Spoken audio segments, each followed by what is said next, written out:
tema de hoy día, el que queremos hablar un poquitito más, es sobre las famosas intolerancias ortostáticas, Así es. que es una de las causas más como conocidas, por así decirlo, de las disautonomías.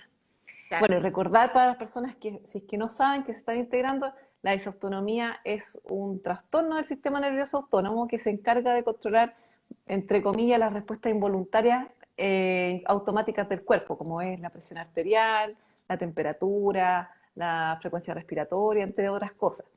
Y las causas pueden ser diversas, y una de esas es la intolerancia ortostática. Una repasadita. Ujú. Mire, la intolerancia ortostática, en el fondo, ¿qué viene a ser? Viene a ser un trastorno que hace que no toleremos bien la posición del ortostatismo. O sea, cuando nos paramos, nos cambiamos de una posición sentada a parado o acostada a parado. ¿Ya? Entonces, esta intolerancia ortostática en general se divide en dos, ¿ya? Ujú. Dos tipos distintos de intolerancia ortostática. Es muy frecuente dentro de la disautonomía esta intolerancia ortostática, pero lo dividimos en dos grandes grupos. Uno que es la llamada hipotensión ortostática, o sea, baja la presión Baja bruscamente cuando presión. nos ponemos de pie, por ejemplo. ¿Ya? Ese es un tipo. Y el otro tipo, el famoso POTS, que es que cuando nos ponemos de pie, nos viene taquicardia, o sea, el corazón se te sale de la boca. Ta, ta, ta, ta, ta, ta, ta. Claro, entonces esos son como los dos grandes tipos de intolerancia ortostática. La hipotensión ortostática, que baja la presión, y el POTS, que es este síndrome de taquicardia postural ortostática. ¿Mm? Excelente. Así.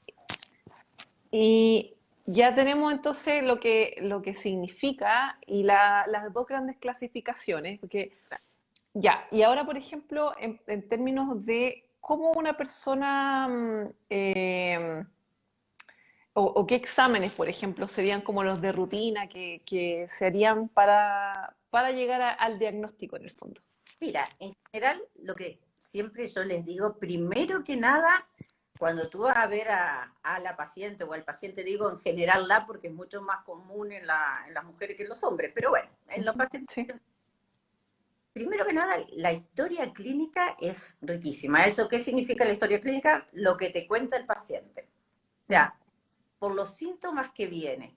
¿Ya? Eso a veces es gran parte del diagnóstico y en realidad de repente no necesitamos, bueno, no es que no necesitemos hacer exámenes, igual hay que hacer exámenes, pero ya tenemos como muy englobado la parte diagnóstica con solo hablar, con solo que te diga, por ejemplo, la persona, no sé, ando cansada todo el día, me paro, me siento y el corazón se me sale por la boca, me voy a negro, me desmayo, me siento fatigada, una cantidad de síntomas así.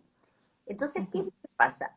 Nosotros, en general, cuando nos cuentan toda la historia, ya nos dirigimos así, a ellos, directamente. Pero lo que pasa es que igual hay que hacer exámenes, porque por ahí esto está asociado a otras cosas, a otras patologías. Además, también nosotros tenemos que saber que pueden coexistir otras cosas. O sea, uno puede tener una intolerancia ortostática, pero además puede tener una enfermedad autoinmune, o puede tener un hipertiroidismo, puede tener otras cosas. Entonces, siempre tenemos que igual complementarlo con los exámenes. Y lo primero es, después de hablar, después de revisar al paciente, lo primero es exámenes sanguíneos, ¿ya? Y de orina. Y ahí pedimos de todo un poquito, por ejemplo, va lo que es de tiroides, porque hay algunas enfermedades de tiroides, sobre todo que hiperfunciona, puede dar la taquicardia, o sea, el corazón rápido. La tiroides que hipofunciona puede dar este desánimo, esta cosa de estar cansado todo el día. Entonces hay que ir descartando algunas cosas. La anemia, hay que descartar la anemia, o sea que hay que pedir hemograma. Por ejemplo, Mm. hay que pedir también función del riñón, porque como a muchas de estas personas le tenemos que decir que tome agua, que come sal, o sea, tenemos que saber cómo está funcionando el riñón, de todas maneras. Y después Ujú. hay otras cosas que son detalles dependiendo de cómo te cuenta. Dentro de eso global también va el azúcar, por si hay resistencia a la insulina, si hay diabetes. O sea, en general hay un chequeo general de sangre y orina. El electrocardiograma, para los que no saben, les ponen unos electrodos aquí y registramos la actividad eléctrica del corazón, porque como en general si llega a cardiología, porque tiene el corazón como muy acelerado, siempre tenemos que ver cómo está funcionando. Pero otras cosas, por ejemplo, que son importantes, es estos exámenes que son de 24 horas. A veces, por ejemplo, es el holter de ritmo de corazón. Es un examen que te pone un electrodo, está todo el día entero con eso colocado y vemos el ritmo. Entonces ahí vamos a ver, en un día normal de la persona, si de repente está lento, si está rápido, si se pone rápido de repente. Después a veces necesitamos el de presión, el ecocardiograma, que es la ecografía de corazón para ver las válvulas, así como el de la guata, pero de la embarazada, bueno, el corazón.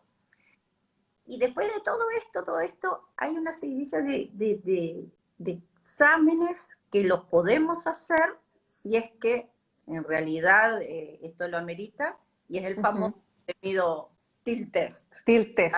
Sí, igual es importante destacar ahí que, como tú bien dices, hay todo exámenes previos, hay toda una historia clínica que hay que ver y que a veces no es necesario hacer el TIL test, que aparte que es un examen, por lo menos en Chile, muy caro, que a veces no es necesario, que a veces basta con cerrar un poco con los exámenes que se hacen, más la historia clínica, para diagnosticar disautonomía o intolerancia a tostar.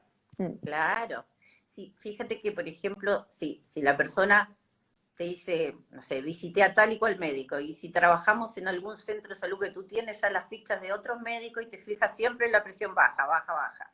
La persona te dice, tomo la presión en la casa y la tengo siempre baja. Tú se la tomas en la consulta, está siempre baja. Y además, la tomas acostadita, la paciente o el paciente. Después lo sientas, quiero decir. Le vuelve a bajar. O sea, ahí ya casi que sabemos que está haciendo una hipotensión, y lo más probable, ortostática también, que la hipotensión ortostática parte de la intolerancia ortostática. Entonces complementamos con otros exámenes porque de repente se nos necesita y no necesitamos llegar al TIL test. Claro. Pero es necesario también.